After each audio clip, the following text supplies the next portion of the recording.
Hello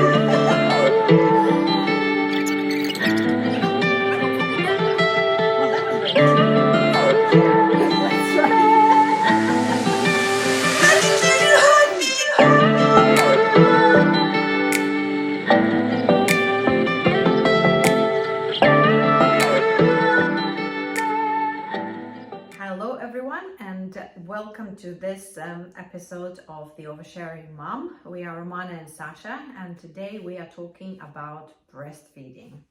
A big topic, an important topic. Everybody has an opinion on breastfeeding, but once again we are here to overshare and tell you what happened with breastfeeding with us, specifically our experience. And then of course, as usual, we welcome your comments and your stories. So would you like to start or shall I start? I can start. Yeah? Yeah? Go on. Let's do it. Go on, Romana.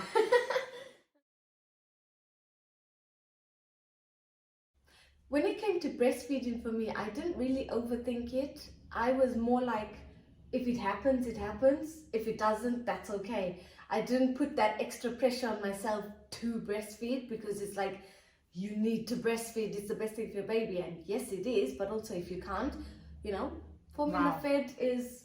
That is such a good approach. I'm so impressed. Yeah, I think also if you put that pressure on yourself to breastfeed, that stress can also sort of affect the production of milk because you're stressing and you want it so bad, and it's a catch-22, I guess. It goes back to the other thing I was talking about, catch-22. So and confirmation of what she's saying is coming up when I start my story.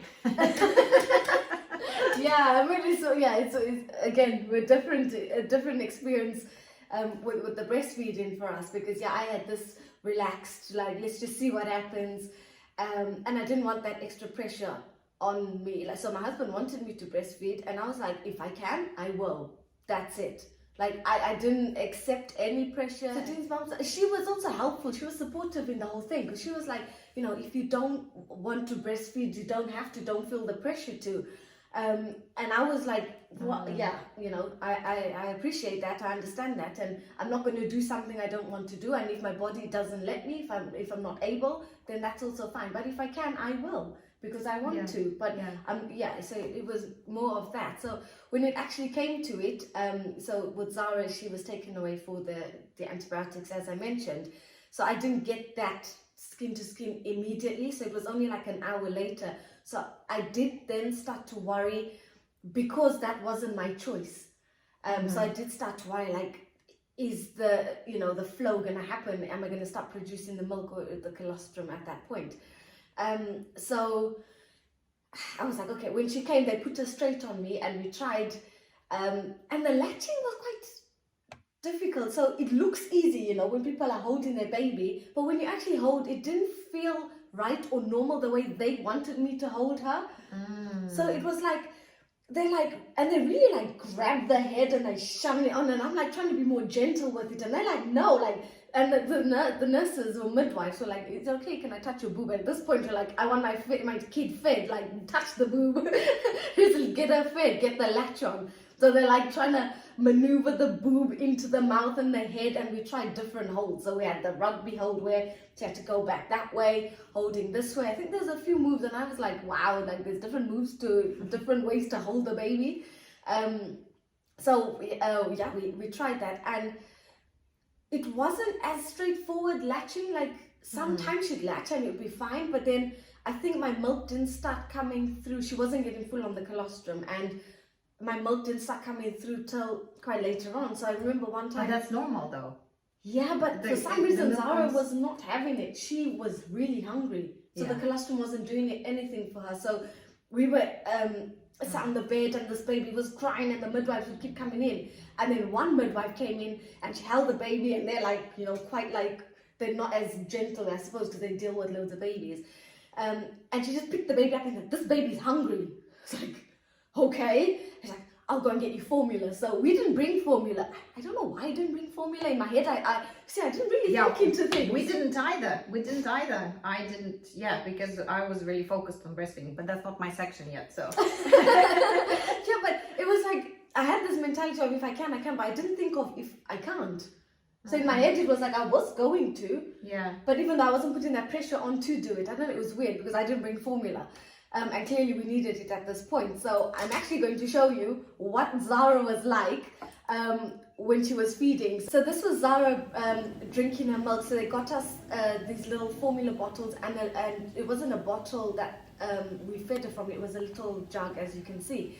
So she was drinking that like there was no tomorrow. She was so happy having this milk, and it was so cute, like just seeing the like how she was drinking, like it just melted my heart. It was like, oh wow, like she was really hungry. So anyway, she had that, and then afterwards we kept trying the feed. So I think she only had the formula once or twice while we were in the hospital, and I just kept, it was just to get over that initial hunger, and then we kept trying. I think I was trying like every half an hour to an hour, just trying to stimulate the milk.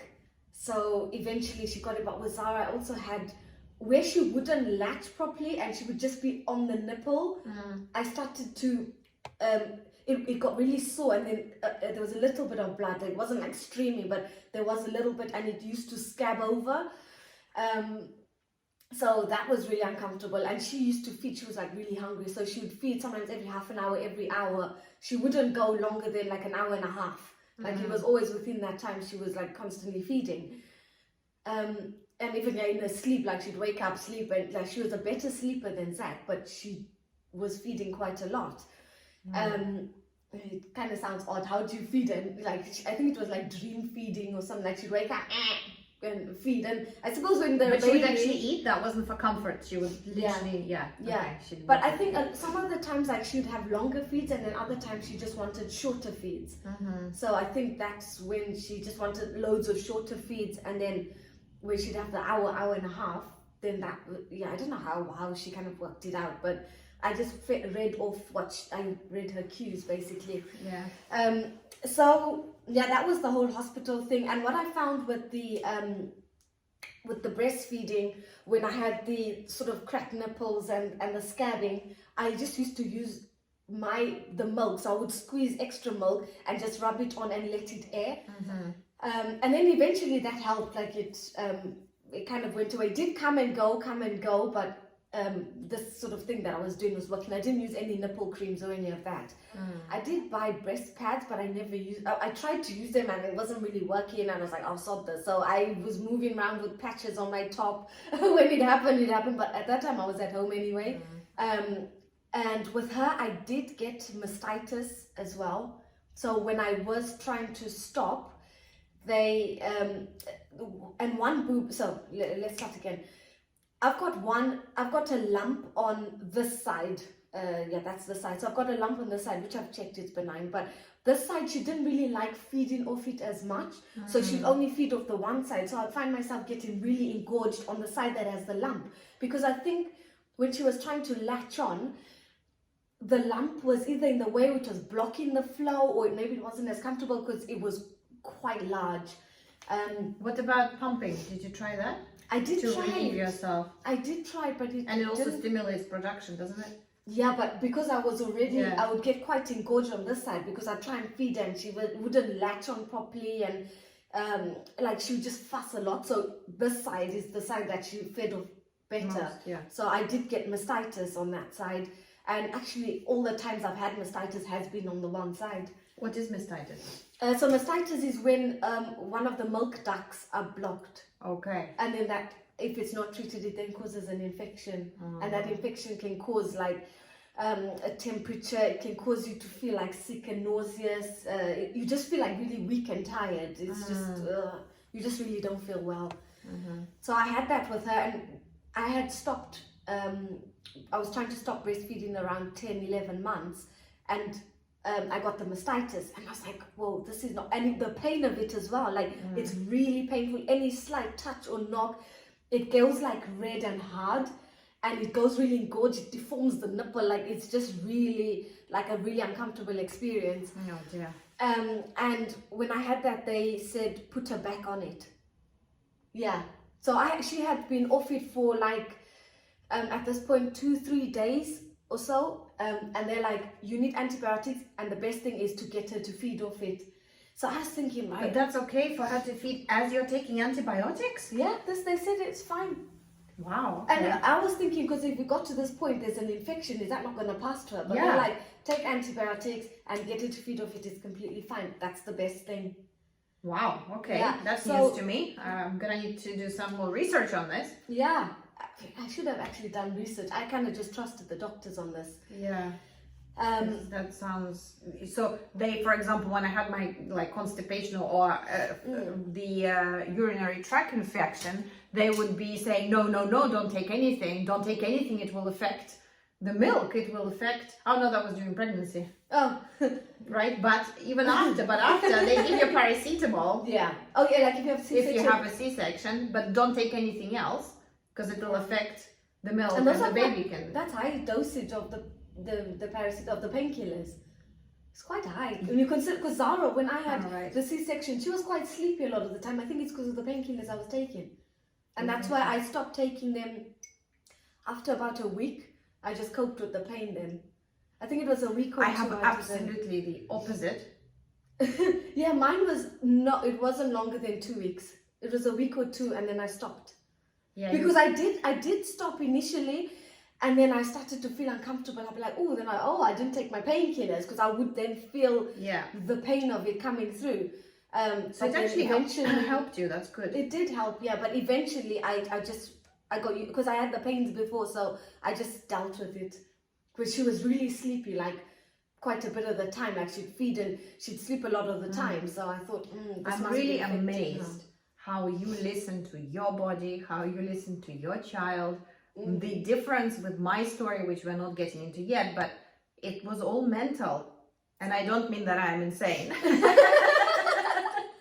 But it was all in my head. It's like so much so. Yeah, the expectation of how it should be. Of how it should be, and not only expectations of myself, I also had expectations of what I thought my baby had expectations of what my mom had expectations of me, what my sister had expectations of me, and of course what my husband, which expectations he had on me. Yeah. I put all of that on myself to overwhelm myself to a point of no return.